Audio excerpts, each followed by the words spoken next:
Et si la menace la plus grave contre l'Ukraine venait autant de Kiev que du front? Le matin du 25 novembre, une onde de choc secoue le pays. Sur plusieurs axes, l'armée russe avance brutalement. Des villes entières flanchent sous le feu, tandis qu'une crise plus sourde éclate. La rumeur d'un putsch militaire à Kiev, jadis impensable, circule sans entrave. Ni Washington ni Bruxelles n'avaient anticipé ce double séisme. Les alliés de l'Ukraine, désemparés, voient encore la stabilité politique de Kiev voler en éclats au pire moment. En rejetant le dernier plan de paix proposé par les États-Unis et la Russie, le président Zelensky isole davantage son pays, exacerbant tensions et incertitudes. Jamais la survie même de l'État ukrainien n'a paru aussi fragile. Sous ces nouvelles alarmantes se cachent des enjeux immenses, l'avenir de millions de civils, la sécurité de l'Europe entière et la crédibilité de l'aide internationale se retrouvent brutalement menacées. Une telle situation ne s'est pas produite du jour au lendemain. Pour en mesurer la gravité, rappelons-nous d'autres moments charnières de l'histoire, comme la chute de la Yougoslavie au début des années 90, où la conjonction de pressions externes et de divisions internes a précipité l'effondrement d'un État pourtant considéré comme solide. Là aussi, la communauté internationale se trouvait désemparée, oscillant entre interventions limitées et hésitations diplomatiques, tandis que la population se retrouvait prise au piège d'intérêts divergents et de luttes de pouvoir impitoyables. Comment l'Ukraine en est-elle arrivée à ce précipice? Pour comprendre l'engrenage de cette crise, il faut remonter le fil d'une série de choix politiques et de revers militaires qui ont tendu un piège dont nul ne voit encore la sortie. Revenir sur les semaines précédentes permet de comprendre comment chaque décision contestée et chaque recul sur le terrain ont préparé ce basculement. L'histoire récente éclaire la montée d'une tension qui couvait sous la surface. En Ukraine, la succession d'événements rappelle le jeu d'échecs, où chaque mouvement mal anticipé ouvre la voie à des menaces imprévues. Il y a eu d'abord la lente déliquescence du front, avec des poches de résistance qui, jour après jour, se sont retrouvées isolées puis submergées. Des localités comme Avdiivka et Bakhmout, autrefois synonymes de résilience, sont devenues le théâtre de retraites précipitées, témoignant d'un éreintement progressif. Comment l'Ukraine en est-elle arrivée à ce point de rupture, où chaque crise interne se mêle à une menace extérieure mortelle? Pour saisir la fragilité actuelle, il faut remonter une décennie en arrière, à l'hiver du Maïdan. En 2014, la chute brutale du gouvernement, la guerre dans le Donbass et l'annexion de la Crimée ont bouleversé le pays, déclenchant une onde de choc qui n'a jamais cessé de le traverser. Depuis lors, l'Ukraine avance de crise en crise. Chaque alternance présidentielle, entre espoir pro-européen et sursaut nationaliste, a laissé des cicatrices. Les promesses de réforme s'accumulent, rarement tenues, tandis que la défiance s'installe entre l'État, l'armée et la société civile. Prenons l'exemple des réformes économiques promises après 2014. La lutte contre la corruption, annoncée à grand renfort de communication officielle, n'a pas empêché la persistance de réseaux clientélistes. La population, confrontée à la stagnation du niveau de vie, a peu à peu perdu confiance dans la capacité de ses dirigeants à changer la donne. Ce phénomène est comparable à celui observé en Italie dans les années 90, lors de l'opération Manipulite, qui, malgré des procès retentissants, n'a pas suffi à enrayer le scepticisme populaire. Dans ce climat d'incertitude, de nouveaux acteurs émergent. Les groupes paramilitaires, nés dans le chaos de 2014, n'ont pas seulement résisté à l'invasion russe. Ils se sont ancrés dans la vie politique et sécuritaire, gagnant une influence telle qu'ils pèsent désormais sur les décisions du pouvoir central. Ce phénomène de militarisation de la politique n'est pas propre à l'Ukraine.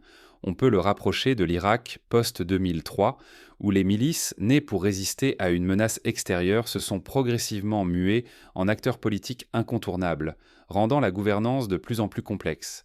En Ukraine, la présence de bataillons comme Azov ou Haïdar dans la sphère publique illustre ce brouillage des frontières entre sphère civile et militaire. Cette militarisation a creusé un gouffre entre le gouvernement, tenté de reprendre le contrôle, et des groupes s'estimant porteurs de la légitimité révolutionnaire. L'armée régulière, quant à elle, reste minée par des faiblesses structurelles. Manque de ressources, chaîne de commandement incertaine et surtout loyauté éclatée, souvent dirigée vers des chefs charismatiques plutôt que l'institution elle-même. Valéry Salouchny, ancien chef militaire, incarne cette montée en puissance de figures de l'armée transformées en rivaux potentiels du pouvoir politique. Son aura auprès des soldats et d'une partie de la population suffit à déstabiliser des équilibres déjà précaires. À chaque crise, les lignes de fidélité se déplacent et la tentation d'imposer la force ressurgit.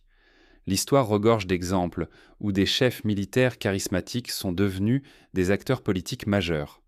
Pensons à Charles de Gaulle en 1940 ou à Abdel Fattah al-Sisi en Égypte.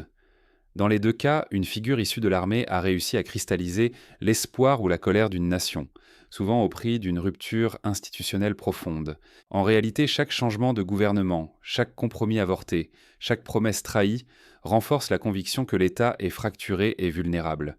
Plusieurs centres de pouvoir se disputent la légitimité, affaiblissant la défense nationale et la confiance des citoyens. Cette instabilité interne est devenue l'arme la plus dangereuse, plus redoutable encore que n'importe quelle division ennemie. Pourtant, cette fragilité ne serait rien sans la pression étrangère, qui se resserre chaque jour davantage aux frontières de l'Ukraine.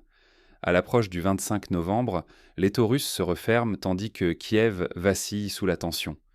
Mais la crise intérieure n'est que l'un des fronts où se joue l'avenir du pays. Quand la guerre extérieure aggrave la guerre intérieure, et inversement.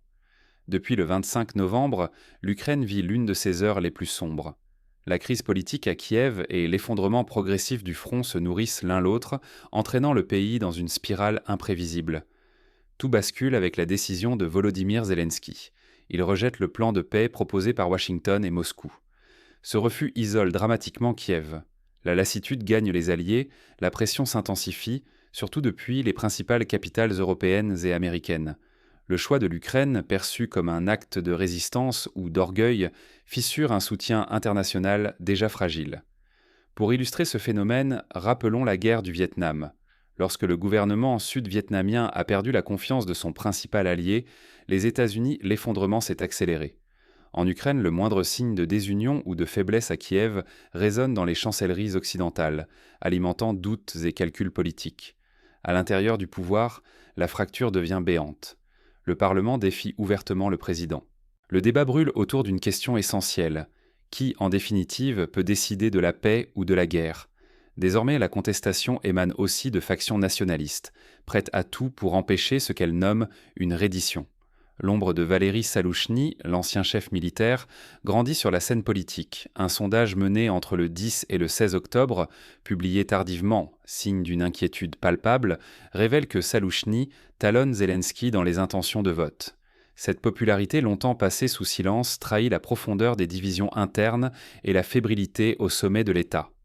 Dans la rue, la tension monte d'un cran.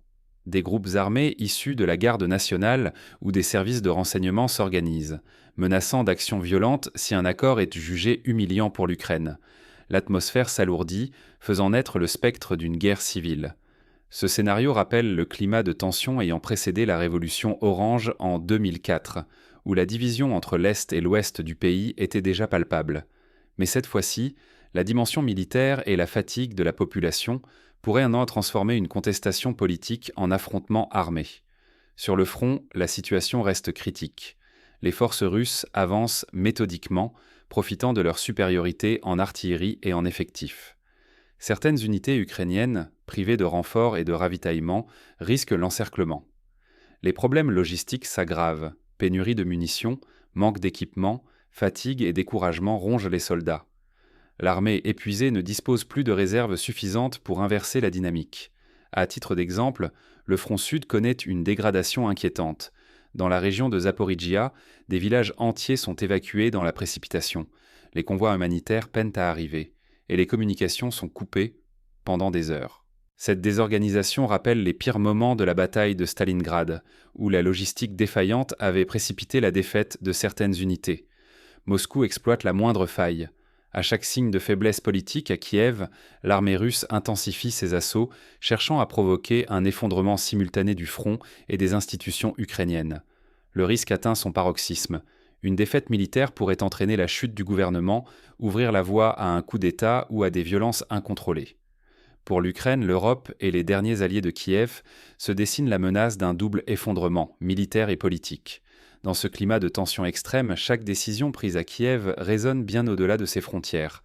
Les prochaines heures seront cruciales, non seulement pour l'Ukraine, mais pour toute l'Europe.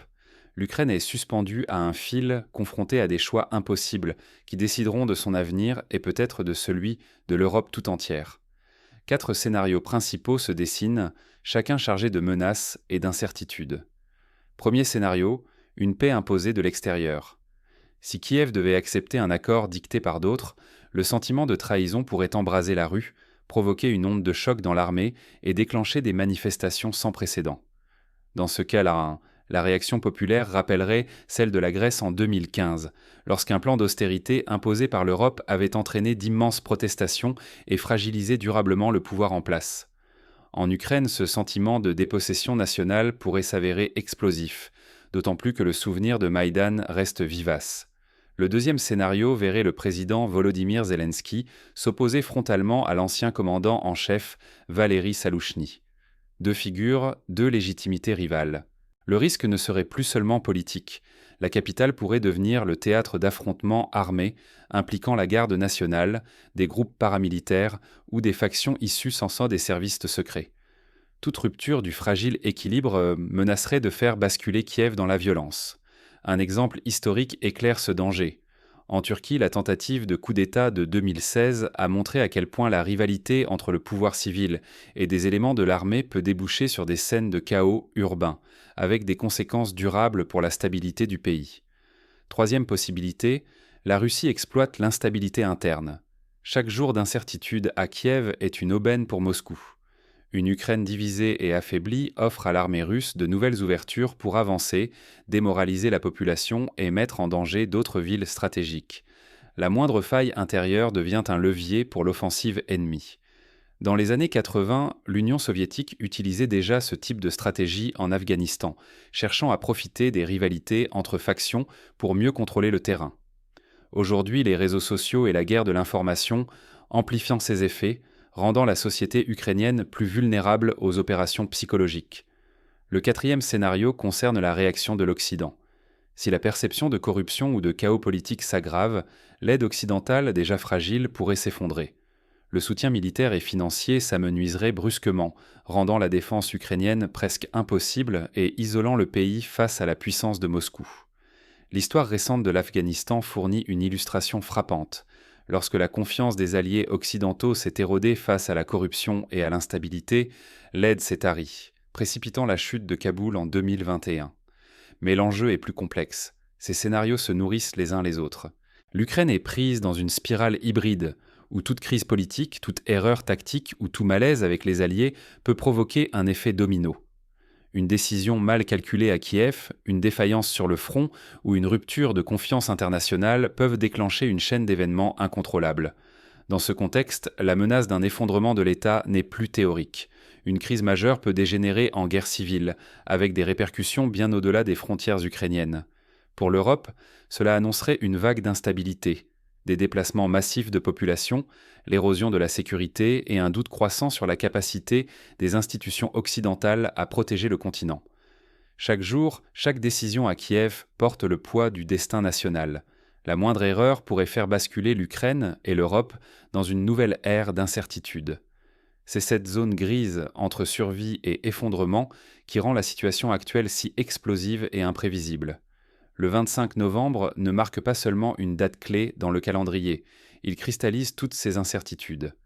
À l'approche de ce point de bascule, chaque choix compte et chaque hésitation peut s'avérer fatale. L'Ukraine n'est pas un simple pion dans un grand jeu géopolitique. Ce qui s'y déroule concerne chaque Européen, ici et maintenant. La guerre expose une réalité brutale. Aucune institution, même la plus solide, n'est invulnérable lorsque la pression politique, militaire et sociale s'intensifie. La crise actuelle révèle une fragilité institutionnelle profonde. L'Europe doit s'interroger sur ses propres failles face à des conflits hybrides, des menaces sans frontières et des attaques qui exploitent la moindre faille du tissu social. Un autre péril, souvent minimisé, réside dans le rôle trouble des groupes armés. En Ukraine, forces régulières, volontaires, vétérans et milices s'entremêlent, brouillant la distinction entre défense nationale et intérêt privé. Cette militarisation diffuse s'infiltre partout, dans la politique, l'économie, le quotidien. Pour l'Europe, c'est un avertissement sur la fragmentation possible et la montée d'une violence souterraine si l'État perd le contrôle de la force légitime. Pour illustrer ce risque, prenons l'exemple de la Bosnie des années 90. La multiplication des groupes armés, parfois soutenus par des pouvoirs étrangers, avait plongé le pays dans un cycle de violence incontrôlable. La reconstruction, tant matérielle qu'institutionnelle, a pris plus de 2 décennies et reste incomplète. L'aide internationale, pourtant massive et affichée comme solidaire, dévoile ses propres limites. Corruption, désorganisation et instabilité politique minent l'efficacité de chaque euro investi. Soutenir l'Ukraine ne peut pas se limiter à des transferts financiers ou militaires. Il faut une stratégie cohérente, des contrôles stricts et un engagement durable pour éviter que l'aide ne se dilue dans des réseaux opaques ou n'alimente de nouvelles fractures. Concrètement, cela suppose la mise en place de mécanismes de surveillance indépendants, l'implication des sociétés civiles européennes et ukrainiennes et la formation de commissions mixtes pour l'allocation des fonds. L'Union européenne pourrait, par exemple, s'inspirer du modèle de la reconstruction post-tsunami en Asie du Sud-Est, où la transparence et la participation locale avaient limité les détournements. Prévenir une escalade régionale demande bien plus qu'une réaction immédiate. Il faut penser sur le long terme, renforcer la résilience démocratique, investir dans la stabilité des institutions, appuyer des solutions politiques pragmatiques. Sans cela, chaque crise locale risque d'embraser l'ensemble du continent et de mettre en péril la sécurité collective. Un plan d'action pourrait comprendre, premièrement, le soutien au dialogue intercommunautaire pour désamorcer les tensions internes. Deuxièmement, la création d'une force de stabilisation européenne préparée à intervenir sur demande de Kiev en cas de crise majeure. Troisièmement, la promotion d'initiatives économiques pour relancer la croissance et réduire la dépendance envers l'aide extérieure. Au cœur de ce tumulte, une certitude demeure. La bataille de l'information est aussi décisive que celle menée sur le terrain. Face à la complexité et à la propagande, disposer d'informations fiables, indépendantes et nuancées devient essentiel pour comprendre les enjeux, déjouer la désinformation et maintenir l'engagement citoyen. Le plus grand danger pour l'Europe et ses habitants serait de perdre leurs repères face à un conflit qui bouleverse toutes les interprétations traditionnelles. La Russie, tout comme l'Ukraine, mène une guerre de l'information. Les réseaux sociaux, les médias internationaux et même certains groupes d'influence économique sont mobilisés pour façonner le récit du conflit. Seule une vigilance constante, fondée sur l'éducation aux médias et la vérification des sources, peut permettre de distinguer le vrai du faux. Le 25 novembre marque un point de bascule où chaque décision peut précipiter l'Ukraine dans une nouvelle ère d'incertitude. Mais comment concrètement l'Europe doit-elle répondre à ce défi inédit ? Le 25 novembre s'impose comme une date charnière. L'Ukraine est-elle sur le point de basculer définitivement ou ce jour marquera-t-il la naissance d'une résistance inattendue ? Ce carrefour ne concerne pas uniquement Kiev, mais engage l'ensemble du continent européen dans une nouvelle ère d'incertitude. Désormais, il ne s'agit plus d'une simple avancée militaire ni d'une crise politique isolée.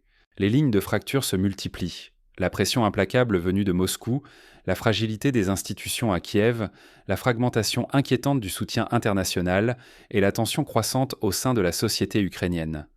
Il ne s'agit pas d'un épisode de plus dans une guerre qui s'éternise, mais d'un moment où tout peut basculer. Devant ces bouleversements, la tentation du repli ou de la résignation guette chacun.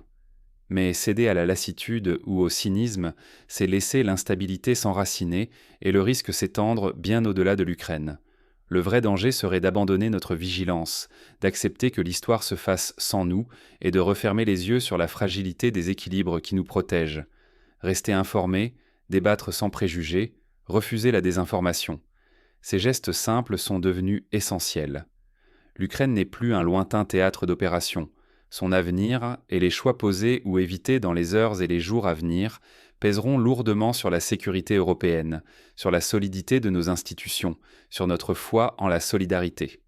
À mesure que la crise s'accélère, chacun porte une part de responsabilité. Notre regard, nos discussions, notre capacité à exiger des réponses honnêtes aux questions troublantes, tout cela compte. Le dilemme est limpide, s'enfermer dans la peur ou choisir malgré l'incertitude, l'engagement et le courage. Alors que retiendrons-nous de ce 25 novembre ? Un épisode de plus, vite oublié ? Ou le point de départ d'une prise de conscience collective ? Cela dépendra en partie de ce que nous déciderons, ici et maintenant. Pour terminer, il est essentiel de rappeler que l'histoire n'est jamais écrite d'avance. Chaque génération est confrontée à ses propres défis. Aujourd'hui, l'Ukraine, demain peut-être un autre pays européen. Ce qui compte, c'est notre capacité à apprendre des drames du passé, à reconnaître les signaux faibles et à agir avec lucidité et détermination. Il appartient à chacun d'entre nous d'exiger des dirigeants des choix clairs, de soutenir les initiatives de paix crédibles et de rester vigilant face aux dérives autoritaires. L'avenir de l'Ukraine, et avec lui celui de l'Europe, dépendra non seulement des décisions prises à Kiev ou à Moscou, mais aussi de la mobilisation collective de tous ceux qui refusent la résignation. En conclusion, la date du 25 novembre restera gravée comme un moment de vérité. Un moment où la solidarité, la lucidité et l'engagement civique peuvent faire la différence.